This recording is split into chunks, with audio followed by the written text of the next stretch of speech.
Buenísimo. Mi opinión es que se puede esperar. Mi opinión es que la Constitución no hay que modificarla todo el tiempo, que todos los presidentes no tienen que modificarla. Miren, hay cosas que si a mí me dicen, a mí me encantaría que la cambiaran en la Constitución, pero que uno quiera que cambien algo, no quiere decir que hay que estar cambiando las constituciones. Ninguna constitución es perfecta, ninguna. Y cada modificación va a tener el perfil y la orientación del presidente que la promovió. Entonces, dada esa situación, a mí personalmente no me parece prioritario el tema constitucional. Entonces, de acuerdo, Rosario, ahí mismo, ¿de acuerdo con el 50+1 o el 45? Mira, uno u otro no es el fin del mundo. Ahora bien, ¿para qué es que lo quieren cambiar? Yo pienso que la gente se acostumbró a ese sistema. Yo pienso que los dominicanos han dado muestra de que no les interesa la segunda vuelta.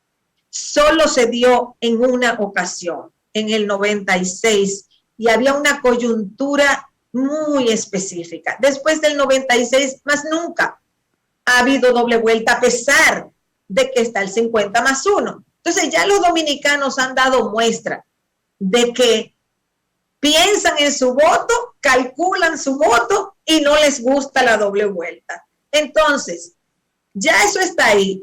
Yo no veo el objetivo para cambiarlo. Ahora bien, si aquí en cada elección se diera una segunda vuelta, si aquí en cada elección se diera una segunda vuelta, porque quien saca el primer lugar en la primera vuelta siempre le queda en 48, en 47, y decimos, miren, aquí hay una tendencia, nunca se llega al 50, se queda un poquito corto. Y hay que hacer otra elección con un costo político, con un costo económico. Ahí yo lo entiendo. Vamos a ser prácticos, vamos a bajar la 45, porque ya sabemos que siempre hay alguien que llega al 47, al 48, al 46, y así resolvemos y no nos vamos todo el tiempo a una segunda vuelta. Yo no tendría problema en ese caso. Pero el precedente que hay es de que solo una vez, 96, hubo segunda vuelta, más nunca. En noviembre del 2019, yo dije que lo más probable era que en el 2020 no iba a haber segunda vuelta. Recuerdo que me criticaron mucho porque yo dije eso. Y no hubo segunda vuelta en el 2020. Y yo lo dije meses antes. Porque yo estoy viendo la conducta electoral de los dominicanos. Entonces, ya uno puede decir, los dominicanos se inclinan a que hay que hacerlo porque hay un tripartidismo. No, aquí no hay un tripartidismo. No, aquí lo que hay. Hubo durante los 16 años de gobierno del PLD un sistema de partidos con un partido dominante. Ahora mismo el sistema de partidos no tiene unas características precisas. Ahora mismo tenemos que esperar a ver si el PRM se hace partido dominante y gobierna por mucho tiempo, o si volvemos a un bipartidismo, como ha ocurrido en otras épocas, o si se va a pique el sistema de partidos. Rosario, en esa misma línea, la unificación de las elecciones, ¿usted estaría de acuerdo que volviéramos al viejo esquema de la unificación de las elecciones? Bueno, desde la década del 90, cuando separaron las elecciones a 2 años, yo he dicho y escrito múltiples veces que yo estoy de acuerdo con la unificación de las elecciones. Este es un país pequeño, esta no es una república federal. Estoy de acuerdo. Y arrastre hay aquí, no importa si sean unificadas o no. Y cuando no hay arrastre, lo que hay son cambios porque no siempre puede haber arrastre, no siempre va a gobernar el mismo partido. Entonces, a veces hay arrastre y gana el que está en el poder, y a veces viene una ola que se lleva al que está en el poder y gana otro. Entonces, las elecciones en un país pequeño como este, que no es una república federal, pueden estar perfectamente unificadas. Además, la ciudadanía también ha aprendido a votar de una manera en el nivel presidencial, si le gusta el presidente de un partido, si le gusta el senador o senadora de otro, el alcalde de otro. Aquí se fragmenta el voto. Eso está bien. La gente tiene opción de tener casillas para el nivel presidencial, casilla para senadores, casilla para diputados, casilla para alcaldes. Y estoy en contra del voto preferencial para las regidurías. Yo también. Una locura. Yo también estoy, porque se aumenta el clientelismo, a mi entender.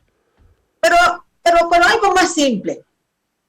Por algo más simple. Porque no hay forma de que el electorado conozca tantos candidatos.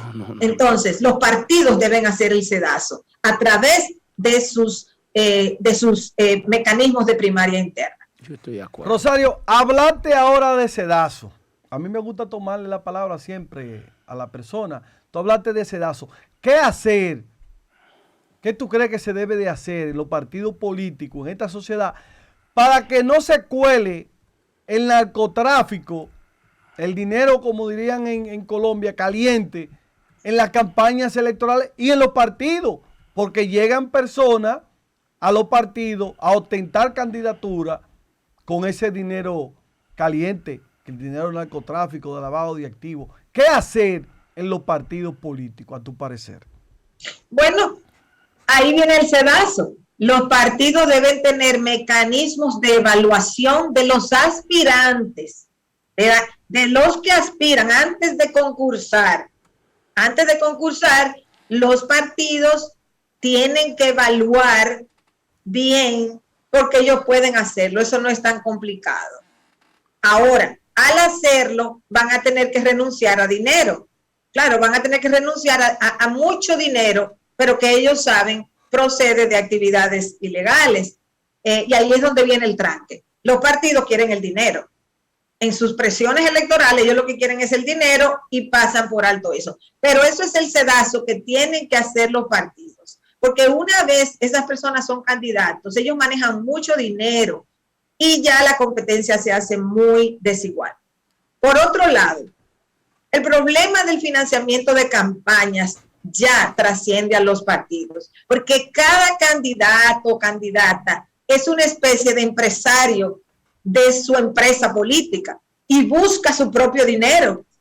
Antes, cuando los partidos acumulaban el dinero y lo repartían a sus candidatos, o los candidatos, digamos, se montaban en las campañas macro de los partidos, eran los partidos los que recaudaban la mayor parte del dinero. Hoy en día, cada candidato o candidata sale a buscar su propio dinero, lo cual hace sumamente difícil el control del financiamiento de candidaturas. Rosario, en estos días ha estado muy caliente el tema de las declaraciones que dio el embajador de España.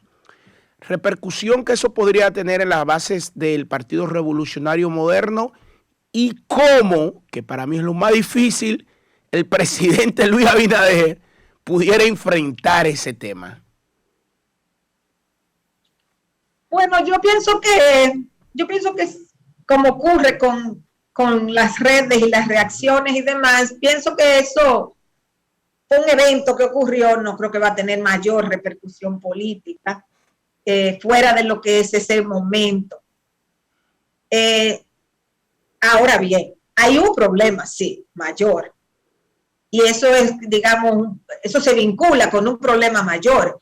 Y es el siguiente. El PRM llega al poder bajo el supuesto de que va a ser el Estado eficiente, de que va a eliminar la corrupción, de que va a eliminar el clientelismo, etc. Y hasta cierto punto, eso es una ficción, porque se puede tratar de controlar, pero no hay forma en un país capitalista subdesarrollado de alto desempleo, donde las condiciones laborales son mejores en el Estado que en el sector privado, donde el sector privado no genera suficientes empleos para la inmensa mayoría de la población, donde en promedio el Estado paga 30 o 35% más que el sector público, donde el Estado es el principal anunciante en los medios de comunicación. Porque si quitan los anuncios del gobierno, se caen canales, estaciones de radio, programas y demás, porque el Estado es el gran anunciante y así es el gran empleador.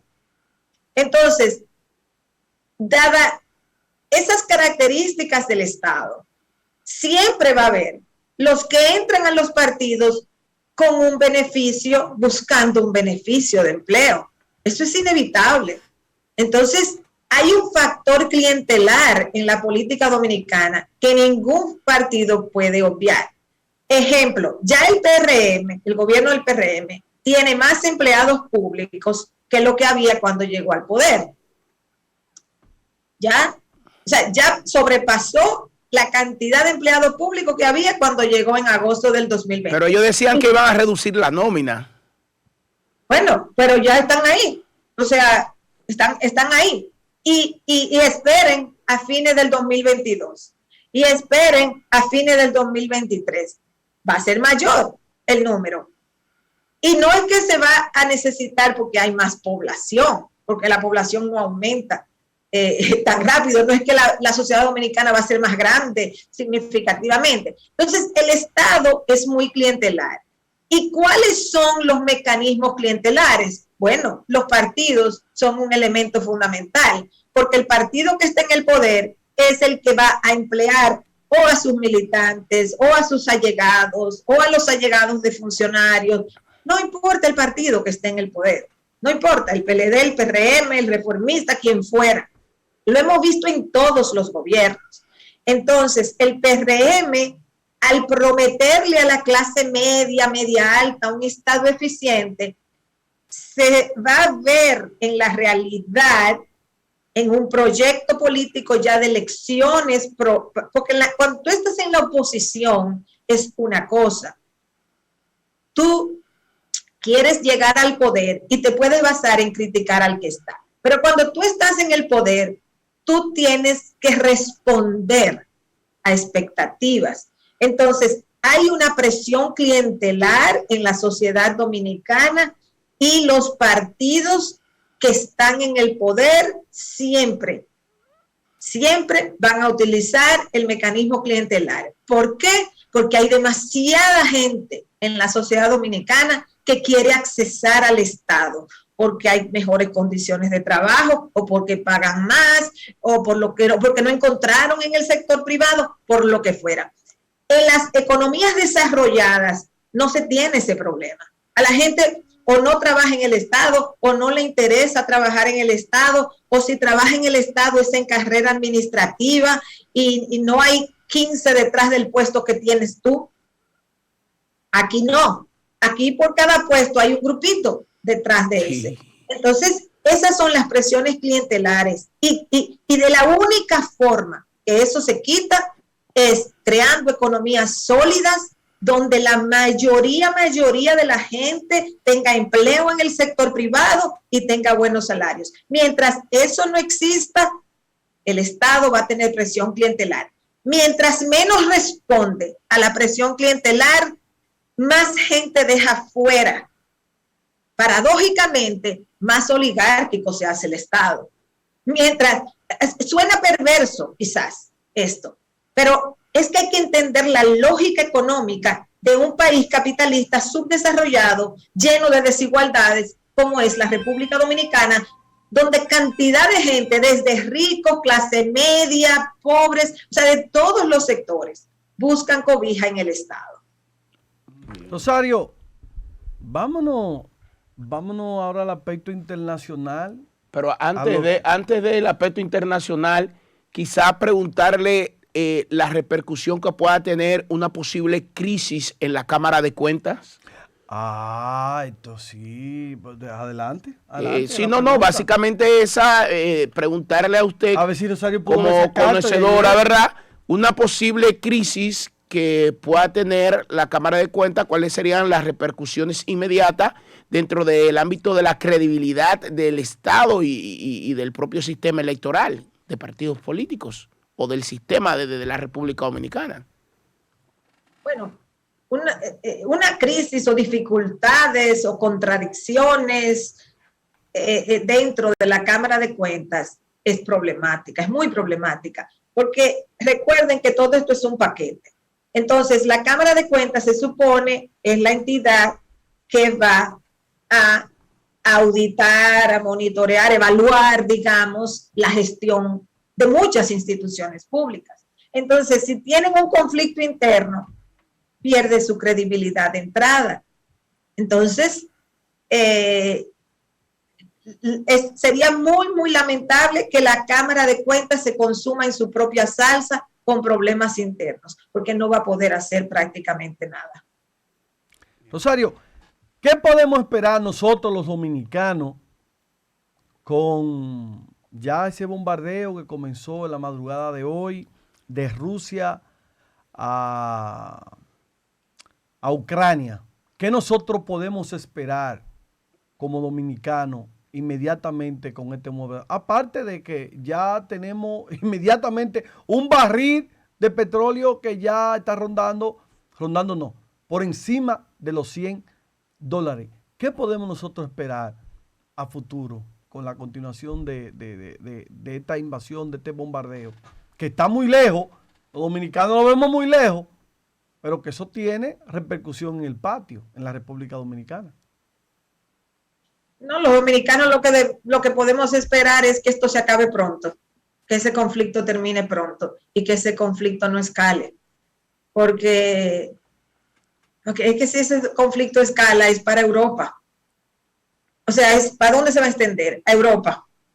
Y Europa es un importante socio comercial de la República Dominicana, como exportación, como flujo de turistas hacia acá. Ya yo mencioné lo del petróleo, que eso, bueno, ya es un problema de entrada, pero las consecuencias económicas serían mayores si esto se desborda y se sale de la frontera de Ucrania. Entonces, lo que podemos esperar es que esto se solucione, que eso no, bueno, que logren algún tipo de acuerdo y eso se pare, porque si eso escala, imagínense, es impredecible. Está Rusia, Ucrania, Estados Unidos. A su entender, ¿cuál es la verdadera razón dentro del conflicto y por qué Estados Unidos está en medio de ese conflicto, o sea, buscando la verdadera razón? Bueno, la verdadera, digamos, razón puede llevarse al momento en que cae el muro de Berlín. En el sentido de que en la posguerra, o sea, durante la Guerra Fría, en la post-Segunda Guerra Mundial, Europa se dividió. Y fue un acuerdo. O sea, el oeste le cedió a Europa una cantidad de territorio y de países. Por eso estaba la Unión, digamos, de repúblicas socialistas soviéticas, y estaban los países aledaños como Hungría, Polonia, la antigua Checoslovaquia, que cayeron, Alemania del Este, que cayeron dentro del territorio que le tocó a la antigua Unión Soviética. Al caer el muro de Berlín y se hace perestroika en la antigua Unión Soviética y ya termina, se independizan todas esas repúblicas alrededor de Rusia, Rusia perdió su imperio. O sea, perdió su dominio imperial, porque perdió todas esas repúblicas asiáticas y perdió también la parte europea, que optaron entonces por vincularse o formalmente a la Unión Europea o vincularse de manera parcial. Por ejemplo, Hungría está vinculada, pero mantiene su moneda, otros se vincularon totalmente, etc. O sea, Rusia perdió todos esos territorios en el sentido, no que los perdió porque los tomó Estados Unidos, sino que los perdió porque eran grupos, o sea, eran naciones étnicas o nacionales formadas de años y años y años y años. Y ya eran países, por ejemplo, Hungría era un país, Polonia un país, Checoslovaquia que luego se divide. Entonces Rusia se achicó porque perdió su imperio. Entonces, Putin, dentro de su estrategia, digamos, política, busca la reconstitución de la época de gloria de Rusia. Él sabe que tiene grandes limitaciones para reconquistar todos esos territorios, pero está viendo a ver por dónde apunta. Y le salió la lotería negativa a Ucrania. Aquí hay gente que dice, bueno, culpable es Estados Unidos porque siempre se está metiendo y, bueno, uno puede culpar a Estados Unidos. Ahora, la dinámica, la lógica que predomina aquí es que Putin quiere ver cómo él, hacia el pueblo ruso, envía una señal concreta de que él está en la reconquista de territorios perdidos. En su amplitud, Rusia tiene poquísimas posibilidades de lograr avances. Por eso digo, es un caso en el que ellos están haciendo esto. Pero ahí viene ya el posicionamiento, porque lo que Estados Unidos y algunos países de Europa van a decir, pero si le permitimos que ocupen a Ucrania, después van a querer ocupar a Polonia o van a querer ocupar a tal país o lo que sea. O sea, hay que pararlo rápidamente. Un poco esa es la lógica